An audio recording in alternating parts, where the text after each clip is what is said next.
All right. Welcome, everybody. This is Dear Nigerians podcast.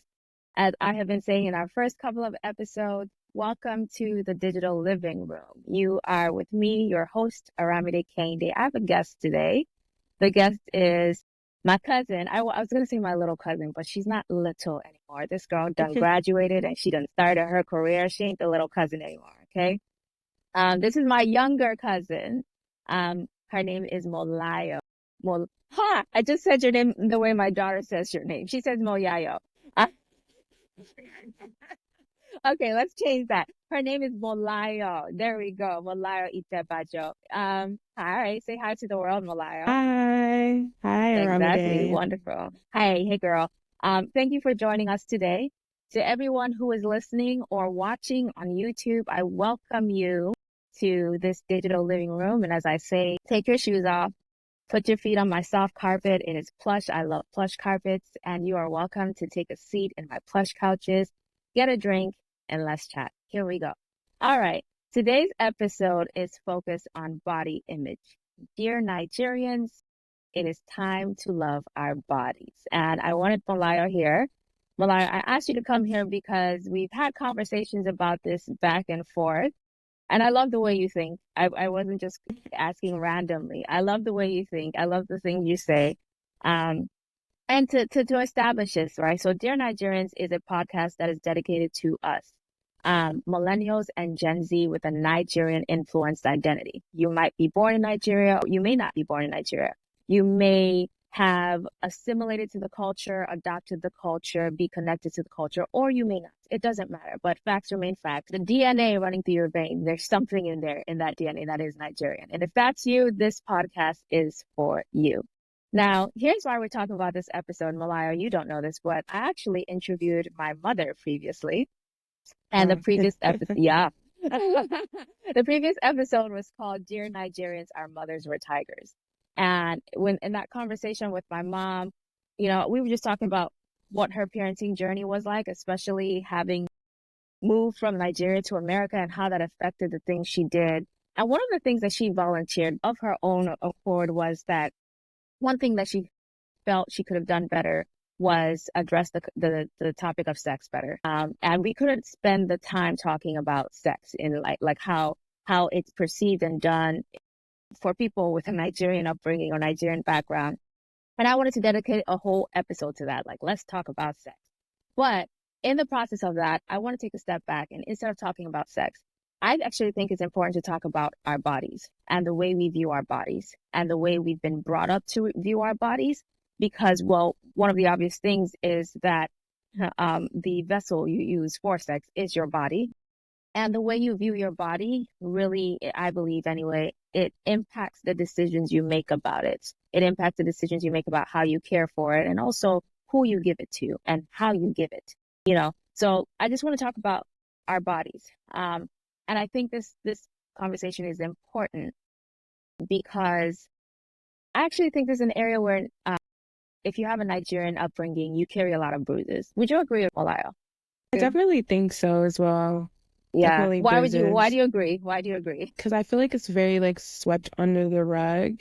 I feel like when you become conscious of your body and maybe how the people around you react to the changes Changes. happening to your body. Mhm. Yeah. Mhm. And Nigerians are not very kind to the changes, Yeah. right? The comments are not welcome sometimes, not invited, not requested, and also the comments are unloving. They carry shame a lot of times. But let's back out a little bit. We'll get into it. I want to start with an icebreaker, okay? I call this icebreaker. This is my name. I don't even know if the name is correct, but it's called Body Blast Rapid Fire. Okay, you ready for this? Okay.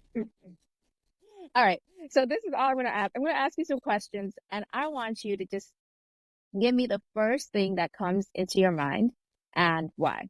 All right, here we go. Malayo, if your body had a theme song, what would it be?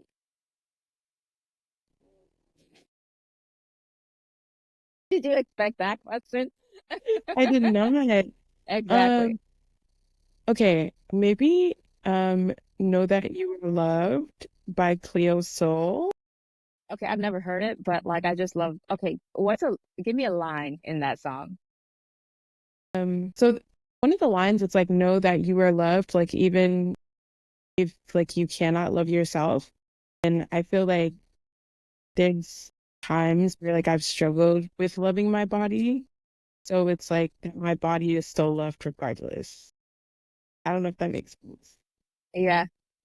Um, if the theme song for my body, the theme song I want it to be anyway, is that song that goes work, work, work, work. Here's why. Here's why. Okay. This body's working overtime for No real. fair. Like, yeah, like I've got two babies.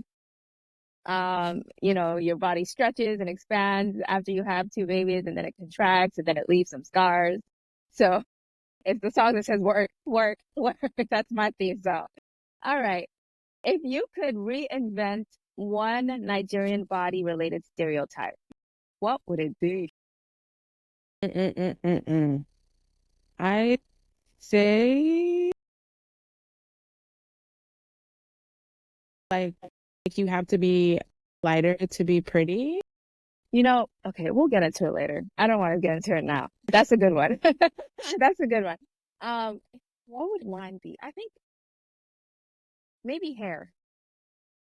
Like what looks neat versus not, right? Yeah, fair. And we'll get into that for sure.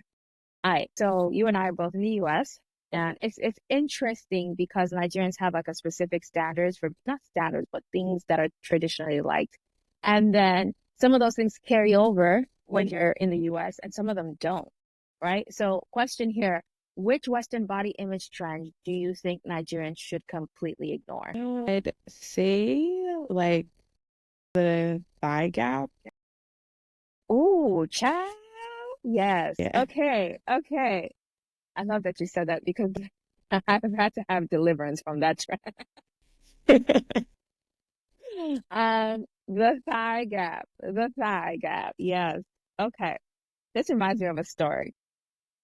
When I was growing up here in the US, right? And you go through puberty and your body starts to change and become an African body, right? A woman's body.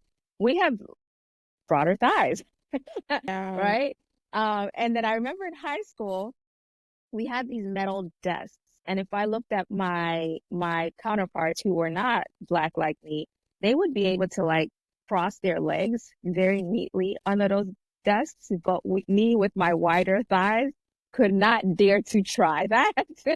Yeah. So yeah, so even from that age, it was always there's this mental thing like my thighs. You know what I mean? But yeah, okay, that's a good one. That's a good one. I would say for me it's the nose because like I grew up really paying attention to a lot of celebrities, black celebrities here in the US.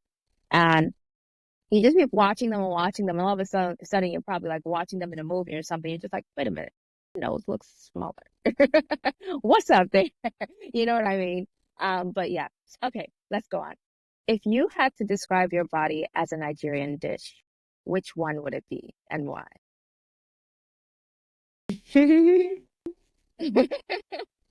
Maybe I'd say like suya. Ooh, why so yeah. I really like suya because it's like super spicy, and I know I never get tired of it. And so I like to think of myself as a little spicy. My body's a little Yeah. spicy. Mm. All right. Should I answer the question? Yeah. I'll just give you the one thing that came to my mind. Again, like I said, my body is working overtime. Mhm. Mine is swallow. Aramide, please. Mine is swallow. Again, this body is working overtime and it has to be easily consumable, easily accessible. Yeah, easily related to with different type of dishes. That is Mhm. definitely what swallow is. So yeah. All right. Cool. I love that. That was a fun icebreaker. Okay, I'm gonna be calling you Suya from now on. I'm joking. I will not do that. All right. Let's get into the episode. I think we've already brought up some topics that are so interesting. I want to go ahead. Let's move to our tailblazer. Dear Nigerians, we have what we call a tailblazer, and it's a real life story. Um, that really mirrors the topic of the day. Dear Nigerians, it's time to love our bodies. Let's get into it. All right. This is a real life story from a Nigerian descendant millennial that have permission to share here. I'm going to leave the person's name out just for the sake of privacy, but it is very worthwhile to talk about. Here we go. This story is called Growing Pains. Story, story, story. Once upon a time, time. Time. Yeah, there we go. All right, here's the story. When I was 9 years old, I began to feel aches in my chest. If I pressed a finger against my chest, I would feel a sharp pain, but otherwise the pain felt like a gnawing tenderness. Being 9 years old, I didn't realize what exactly this meant. I confided in my mother about it, and eventually I ended up at the doctor's office. We were new to the US, and so we went with a doctor in our largely Nigerian church. The doctor proceeded to take off my shirt and poke fingers into my chest, testing the pain I felt. I was asked questions which I answered to the best of my ability, and ultimately, all that was discovered was that I had developed breast buds. This shocked my mother, who in her youth had experienced bodily changes much later than I did. In the years that followed, my body obviously continued to change, as is typical of puberty. Being in the United States, I would see mothers supporting their daughters through their bodily changes, especially when we went out shopping. But I didn't get that support from my mom. I remember I had to basically beg her to buy me a training bra while she insisted I was still a child, even though my body was saying the opposite. This caused a lot of embarrassment for me, but I stayed quiet. That is until middle school, when we had to start changing in the locker room for PE class. I would see my American peers changing into and out of new bras their mothers had gotten them, while I, with my exposed breast buds, ran into the bathroom to change in private. Funny enough, while this was my experience of mother, I would see her make comments about other girls' bodies as they changed, sometimes celebrating their changing bodies and comparing my body to theirs. She would state that their bodies were more developed, so they needed the things I was asking for more than I did. This is one of the many areas in my growth where I got silence and tough love from my mother at the expense of the support that I needed. I grew up very self-conscious about my body, and I myself struggled to see myself as a woman with a desirable body well into my 20s. Even though puberty started in due time for me, I would consider myself a late bloomer because I was late to doing all the things women do to love and nurture their bodies. In fact, it wasn't until a few months before getting married that I went into the lingerie store and learned from the sales clerk that I was wearing the wrong bra size. I had been wearing something a teenager should be wearing. I've since grown out of the pains of lack of support of my changing body while growing up, but I had to admit that this experience left a huge mark on me for a long time, one that I'm still working to erase and make sure I don't repeat when it's time for me to raise my own children. End of story. And as I said, that's a real life Nigerian millennials story. Let's get into it. All right. What are your first reactions, Molayo? I think that it's kind of sad that this is the reality for a lot of Nigerians. Mhm. Like, it's not just like this is a bad case. Like, it happens a lot of times. It happens a lot. Yeah. I feel like Yeah. sometimes parents opt for, like, the side of like, well, if we don't really like mention these changes, then like she'll be fine. Like, we don't want her to see herself sexually.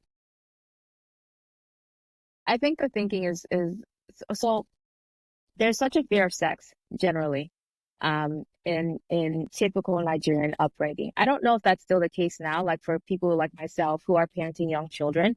I know I don't have the fear of it. And I think traditionally there's such a fear of sex that the mindset for parents generally is just like rapid fire. If I give her a bra, she's gonna have sex, right? If I put nail polish on her hand, she's gonna go have sex.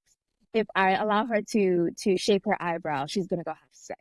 And I'm just like, those two, like, how did you Not get from, connect at all. yes, yes. How did you get from grooming your eyebrows, getting an appropriate item, a bra, to secure developing breasts to you're gonna have sex? And then it because of that jump in thought process, there's a lot of misguidedness, there's a lot of error. And the unfortunate thing about it is after that those times pass, you'll hear the parents talk, because I've seen this a lot. You hear the parents talk about it. I didn't know what I was doing back then. Ha ha ha. But while the parent is having that jesting attitude, the child is Yeah, grown and still walking around with the marks of those decisions. I think that's something that's been repeated generation and after generation and after generation. And I think that's something that needs to stop if we are to be truly who we need to be. They actually sow the seeds for the wrong decision makings that the parents are afraid of in the first place. definitely agree with what you're saying. I think also when your parents do not teach you about your body and the changes that are happening, but then also like those changes are happening to the people around you as well. And so you're comparing Um, yourself. And I feel like comparison is so deep. I know for me, like I moved here when I was 13 and I I feel like I started puberty in Nigeria and like more changes happened like when I'm here. Um and I like growing up in a predominantly African society, like all the girls who I grew up with, like our bodies were changing at the same times. And obviously, like we're all Nigerian, so like we're all kind of like having that similar experience. Um, and then like moving to New York, and I was like, I'd be like sometimes like maybe one of two or three black girls in my class, and like my body looked nothing like my peers at this point, and I feel like that was really had an effect on me and like even like past high school because I was just like, wow, like my body is really not the norm anymore. And it was like a thing of like the society that I was raised in, like my body would have been celebrated and but in this society like I had to make like so many changes, if that makes sense. so you actually brought up a lot of things. First, you brought up the comparison thing. It is natural for a child to compare, like what's happening in my home versus what's happening in someone else's home. And there is the diaspora aspect we have to consider.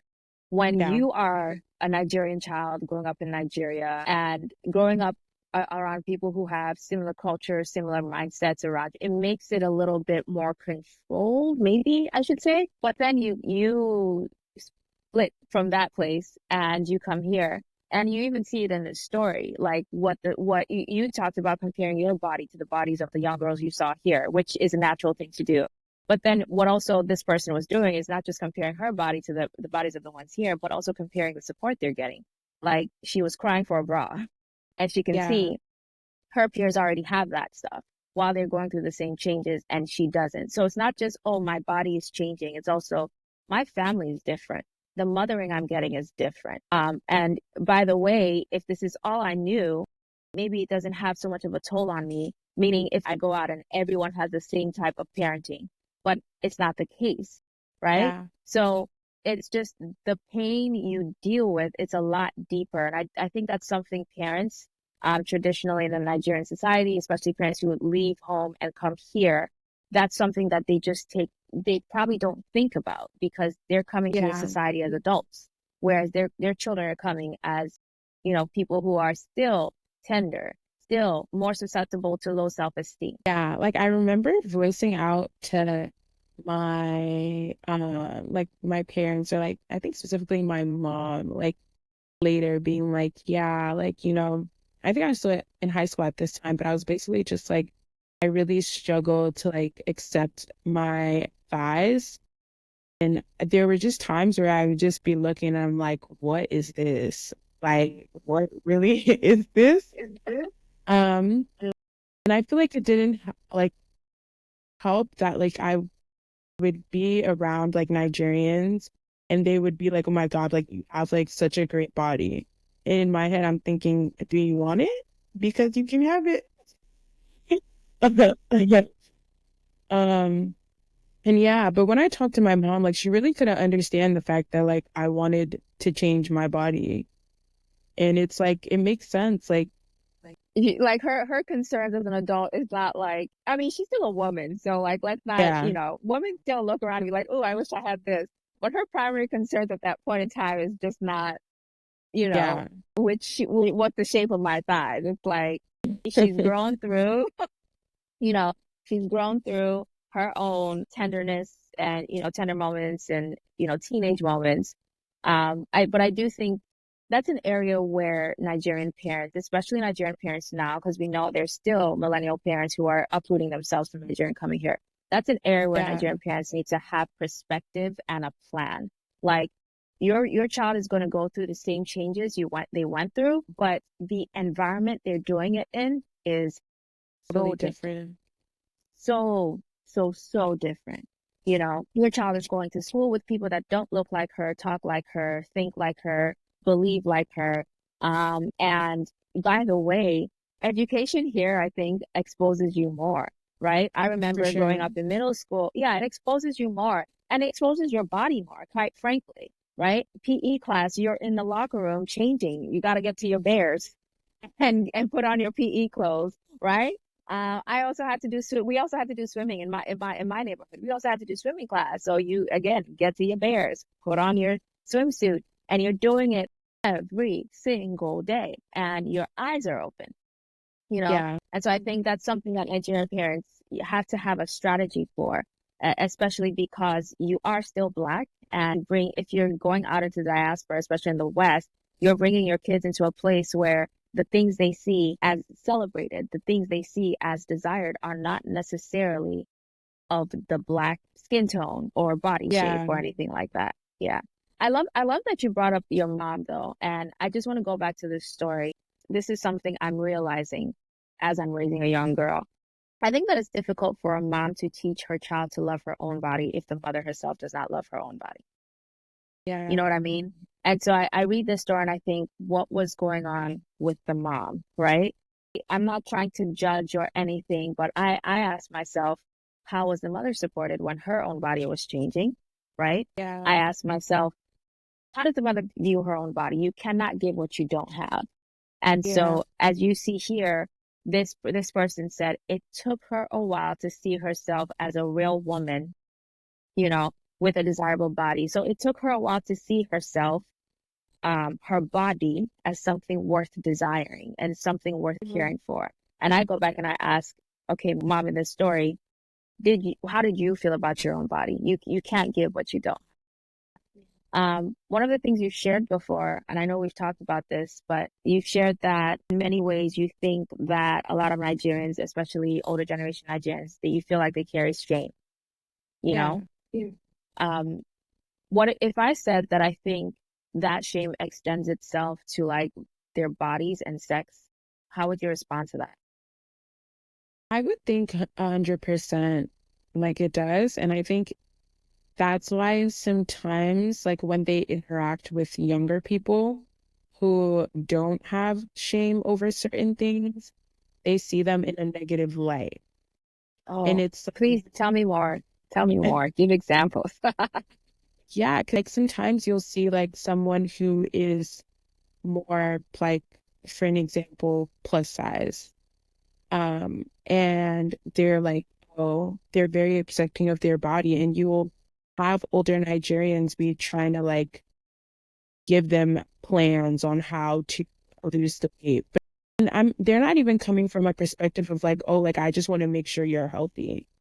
To them, they're just like, oh, like this doesn't look right. Or like another example personally that I've experienced is I have a birthmark that's like shaped like a heart and it's lighter than me. And growing up, I had a high school like a teacher in Nigeria. So I guess I was in middle school at this point where he was like, oh, like what happened to you? And I was like, oh, like this is my birthmark. He's like, oh no, your parents lied to you. They definitely like burnt you or something when you were younger. I just remember being like, what is happening? What is happening, please? And it's so weird. And I've also had someone be like, oh, like, so now that you're older, you're gonna start covering it up. And I'm like, oh my God, like what? Well, were you exposing it out in the first place? I'm like, guys, I don't know. Yeah. If you ask me, I would say shame is such an instrument in Nigerian upbringing, like from one generation to another, to another, to another, to another. Like, I don't think a lot of Nigerian households imbibe healthy ways of growing people and creating the values. This is not to diss Nigerians, but it's just the fact. True. Out of good intentions, Nigerian leaders and teachers and moms and dads very easily lean into shame as a way to scare someone into behaving properly. Yeah. And that extends itself to our bodies. I remember I was on YouTube just watching someone that was coming from a religious background, and she said that the moment she started to grow breasts, like the way her mother covered her in like going to church, right? It was like pressing it down, not even just covering it, but like pressing it down, like these things don't exist. Yeah. And for her, because of that, it's like she felt shame about her body. I've heard another Yeah. person's story that it wasn't even so much shame about her body, but she just never heard that she was beautiful, like great to Yeah. look at. You know what I mean? She never heard it from Yeah. this person specifically says she never heard it from her dad. But I actually think both mom and dad should be looking at their children, especially their female children, and Yeah. saying, "You are beautiful." She never heard it. The first person she heard it from was a gentleman, a young guy, and that turned on certain things. And eventually, she slept with that young guy, and that just wasn't the way she wanted to be introduced to sex. But what that Yeah. young guy gave her was a validation that she didn't get from her parents, Yeah. you know? So, and again, it's shame. Like shame is such a powerful thing, right? Because it will silence you where you need to speak. It will weaken you where you need to be strong. It will Yeah. make you to be small where you need to be big. And Big. when you Yeah. have a parent wielding shame, that shame doesn't just impact the child, it also impacts the parent. I guess the most annoying thing for me is there's all this like piling of shame. And then when you grow up and you're an adult and certain things start happening, the parents are kind of like, why are you thinking like that? You're like, What do why you is this mean? your What do you mean? mindset? So Ah, okay. yeah, so like for example, like using the thing of how she never got validation from her parents, like telling her that you're beautiful and she found that in a guy, then she was introduced to sex.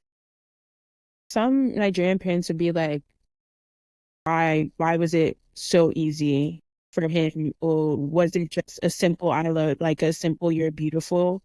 Oh, Yeah. you're so weak that you need, like things Yeah. like They'll that. And actually it's like, abuse the child. Yes. yeah, they'll be Yes. like, The are child or you the like, young girl, they'll abuse her. Yes.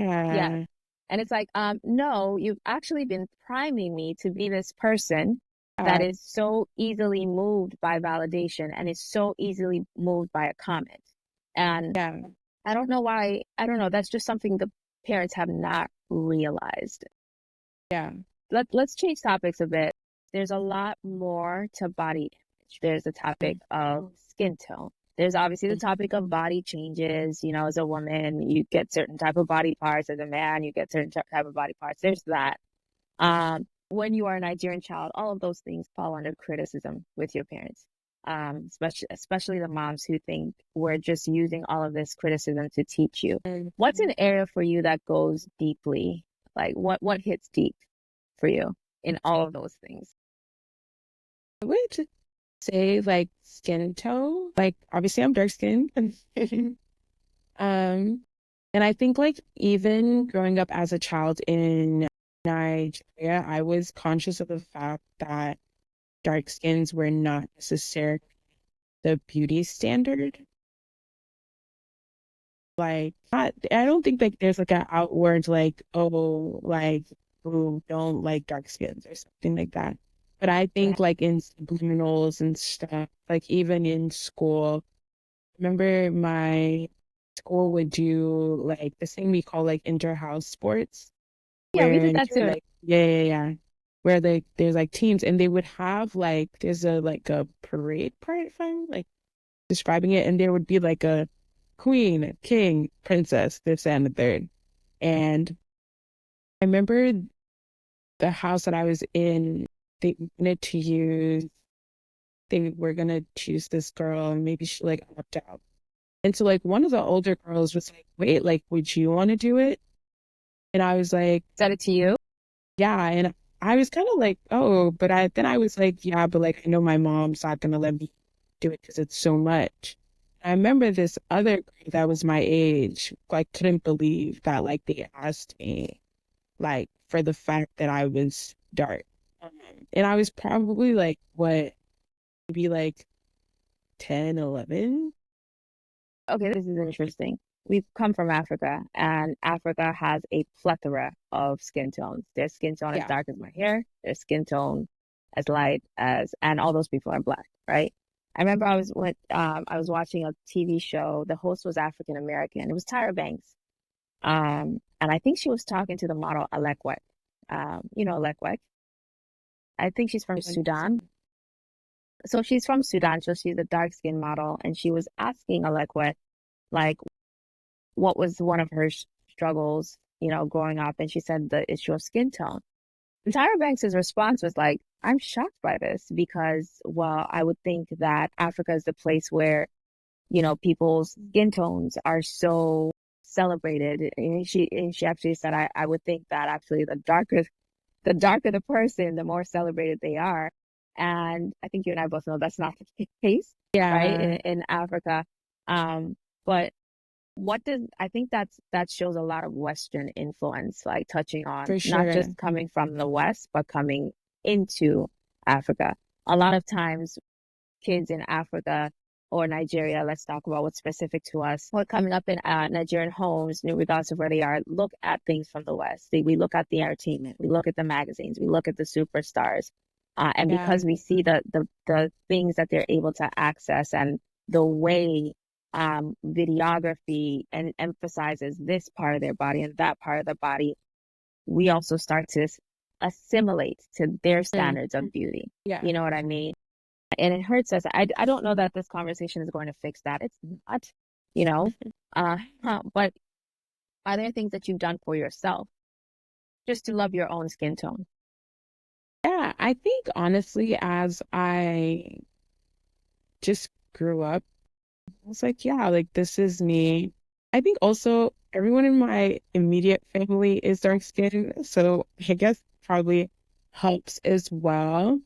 I think another thing is also having conversation with my brother, because this is also something that I know he had struggled with a bit. Really? And Okay. I had no idea because it was until when we were older, he was like, actually, like, you really helped me, like, to accept my complexion. And I was like, I had no idea, sir. Was struggling with the same thing.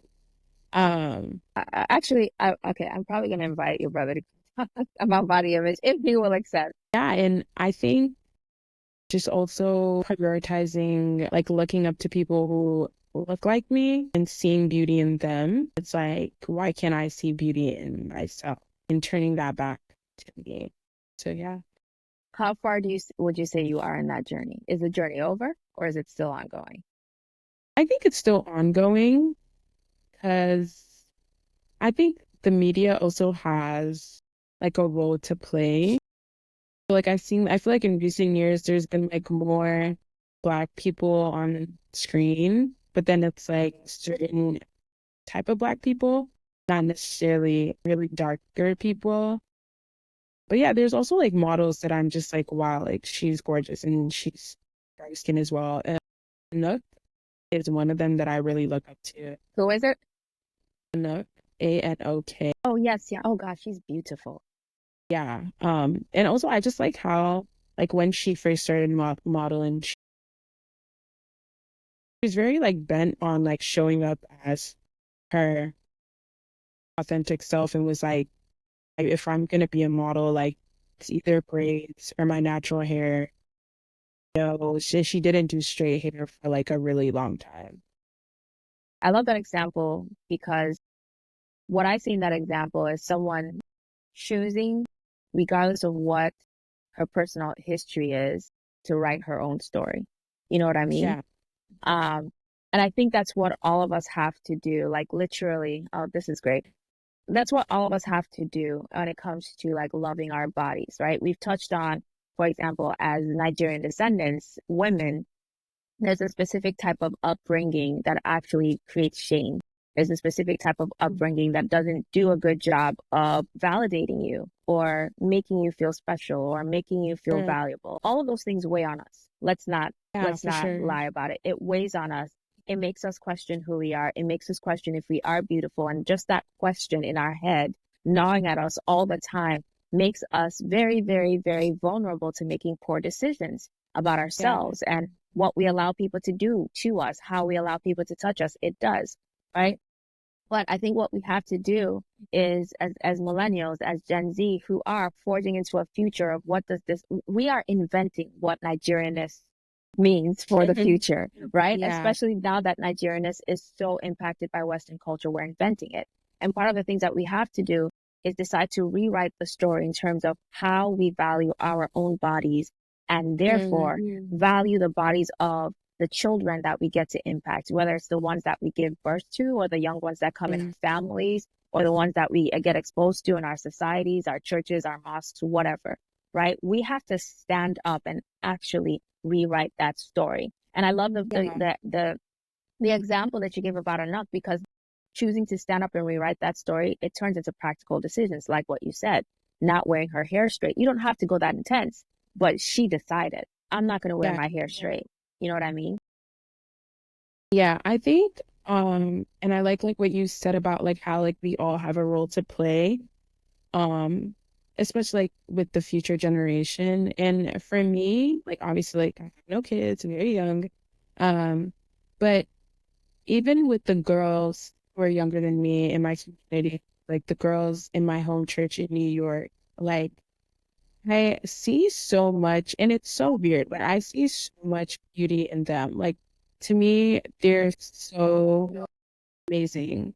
And sometimes, like one time I got emotional because it's like, I just hope like they know this. Like I hope that, like they see them like there's like themselves in a really positive light because I don't know, it's really weird.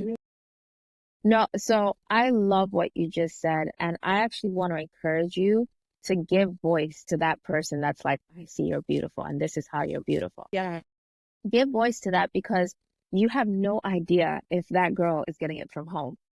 yeah, Like yeah. if we know it's possible as a Nigerian girl to grow up with your older people in your family not really validating you, then it's highly possible that those girls you're looking at are dealing with that too. You know what I mean? Yeah, And it's not it's even just true. that they're not being validated. It's not only it's that they're not being validated, but then they're also being criticized. Why are you wearing this? Yeah, You should be doing this. You should be doing that. You know? yeah, So I want to encourage you to give voice to that. And that's part of rewriting the story, right? yeah. Because I know for me, like I go back to that story I read, The Tailblazer. There's definitely notes of that I could Mm, so easily relate with, right? And I know yeah, for me, like puberty for me happened here in the US.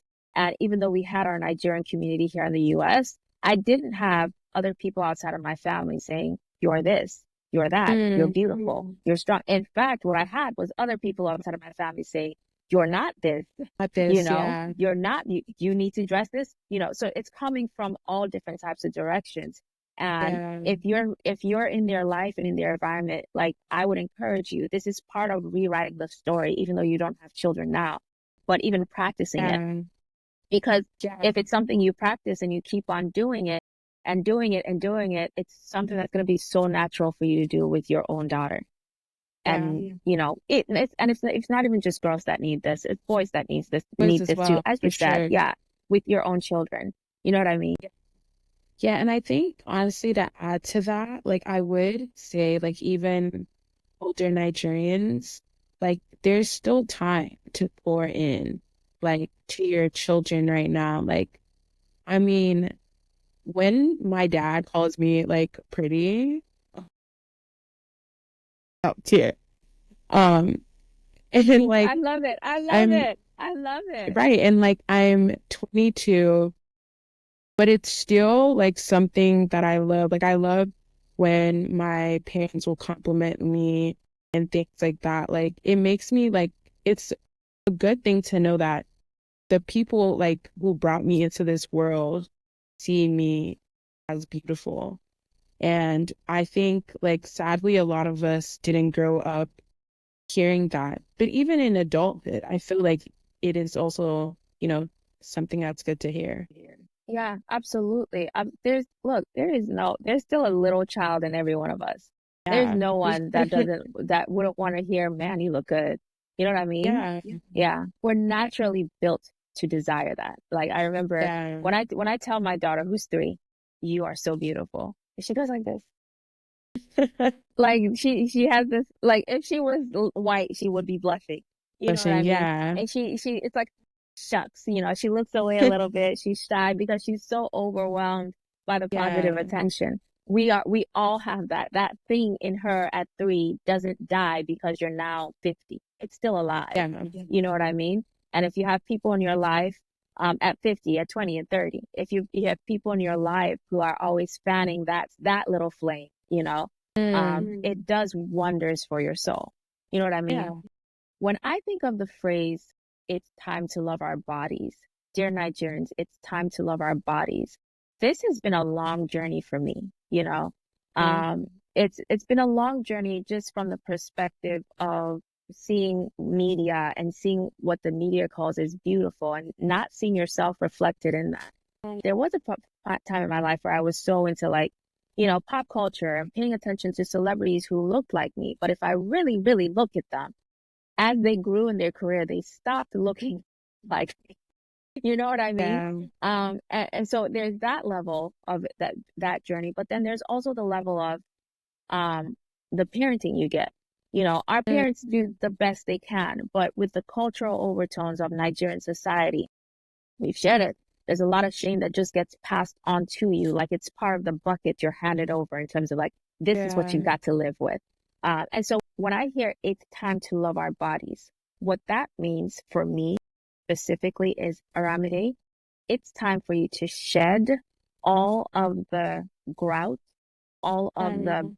band-aids, all of the scars. It's time for you to shed all of those things that you have been given or either imbibed because of the culture you're exposed to and the culture you're growing up with, and truly love the body you have so that one day you can look in the mirror and you accept the face that's looking back at you, right? And if you're in your birthday suit, you accept the body that's looking back at you, Mm. the width of the thighs that are looking back at you, the skin tone that's looking back at you. And one of the things that's been really key for me in terms of shedding all that weight is actually leaning into my faith in Christ. Oh my Mm. gosh, I don't remember how I got here, right? What all I've learned though is that if you really give your life, every aspect of your life in Christ, the healing is not going to happen in one day, but it's just little by little. He's going to start Mm. poking at all the things that you've been carrying, and he starts to poke at this one for me. I don't remember how I got here, but I remember one day, because what I do is I would give myself quiet time, I'll read the scriptures, and then I would just write down thoughts that I believe were inspired by the scriptures. And that's how that, like when people say, how does God talk? Like that's that, you know, Mm. writing down the thoughts. And literally what I ended up writing was, Aramide, when it comes to your body and your physicality, this is an area where you've struggled a lot. And it even shows in the way you care for yourself, right? Mm. Like like, so this person in the story said, I had been wearing a bra that a teenager should have been wearing, right? Mm. Like she was late to the table in terms of doing all the things that I like. That's a sentence that really relates with me. Being late to the table and doing all the things that ladies do to take care of themselves. A lady who values Mm. herself and values her body would be taking care of it, but I wasn't doing those Mm. things. You know what I mean? And so literally the instruction I got in writing down is, wake up every morning, look at yourself and dress yourself up as a queen. Get perfume, put on the perfume, wear the makeup, wear the clothing that fits you well. If you need to go to a tailor after buying clothes, go to that tailor and have that tailor take the clothes and fit them to your body. Take care of yourself. Like this is what a queen does. You know what I mean? And what I love Mm. about that, looking back, what I love about that instruction, dress yourself as a queen, is because all of us, we have a global idea of what it means to be a queen. right? A queen is regal. She looks nice. She dresses nice. She has access to good things.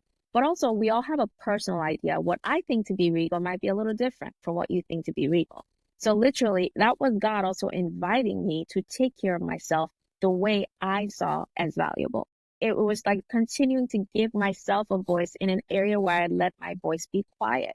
Right. So for me, being a queen, like literally means if I could look in the mirror and I'm like, whoa, girl, you probably want to get a little more in shape, I would pay the money to get a physical trainer and work on that face, Yeah. on that. I paid for money to get a physical trainer. And I said, let's work on this body part and this body part. Not because I think it's a horrible body part, but I just think I want to know how to take care of it this way, right? I am Yeah. queen of getting support. When it came to my hair, I got myself a hairstylist who knows how to take care of my own natural hair, like knows how to help me grow my hair, and then also knows how to style me up if I want to, like you don't always want to wear just your hair. Like we have our hair is, it's beautiful, natural, but we can do all kinds of things with it. And she knows how to do that too. And I pay her top dollar for it. I have the finances to do that. But that for me, it's like, this is how you take care of yourself as a queen. I'm not going to tell you every day I look like the Queen of Sheba. Some days are rough, right? Some days I get out of bed and all I hear is mommy, mommy, mommy, mommy. But like that was the beginning for me. Sometimes like I would have seasons where I forget about it and then it'll come back. Remember, dress yourself as a queen. What I've learned happens when you do that is as you're doing all the physical things in terms of dressing yourself as a queen, what happens is that you yourself start to change your perspective about yourself. You start to think you're a queen, and then I see the impact of that when I'm raising my daughter, the things that I say to her, the way that I talk to her, the way that I affirm her, you know. If you see my parenting, I think you've had an opportunity to, but there are things that I do that by our culture, you'd probably say it's not necessary. But because of the years of looking myself as a queen, I'm not saying I do it perfectly, but I'm seriously trying to impart that to her. So it's just been a journey of that. And I want to encourage you, um, you know, I won't even give you the words God gave me, like take yourself as a queen. No, like the words he gave me spoke to me very specifically. I would encourage every Nigerian woman, every Nigerian influenced woman, millennial, Gen Z. You may not be Christian, right? But if you are, right, if this is an area where you struggle, take this to God. Yes, I remember one thing that I did too was I read the story of Esther. I read the story of Esther, and because in my like when I get an instruction, dress yourself as a queen, I'm like, what's a queen? Like I get really nerdy, like go to the dictionary, define queen. And then I try to find images of queens, right? Both in real life, but also scripturally. And I read the book of Esther, and I read that, first of all, Esther was an accidental queen, right? Yeah. Maybe not accidental in God's eyes, but for her, she didn't have parents, right? It's not common. Like once you're an orphan, there isn't something in your head that's saying you're going to be a queen. You know what I mean? Because even the people that are meant to be in your daily life, affirming you are not even present. Not So she there. was an Yeah. accidental queen, and I related with her because she wasn't a girl that saw her necessarily, right? It's highly possible she wasn't a girl that saw herself as this like high class, high style woman. She was orphaned, So I read that story, first of all, and this accidental queen that now has to become queen. And what is she given? 12 months of preparation before even, you know, standing in front of the king, Yeah. right? She's given best sweeps in the place where she's at. She bathes in oils. This is in the Bible, y'all. Like she bathes in oils. She bathes in all kinds of powders. Like I wish whatever her beauty regime was, dang, I wish I had it. But so I started to see that, okay, you can be lavish with yourself as far as taking care Yeah. of yourself. And the purpose is not because you're trying to sexualize yourself and have sex with someone. The purpose is that you're carrying yourself as a queen. Yeah, I wish more people would understand that wanting to take care of yourself or get into like different areas of beauty. Like for some people, that's makeup. For some people, that's hair. For some people, that's nails.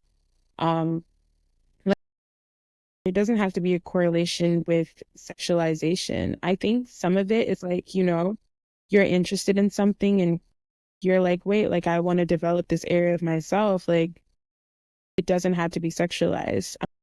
And I think Nigerians sadly do that a lot to younger girls, especially when they start getting interested in beauty.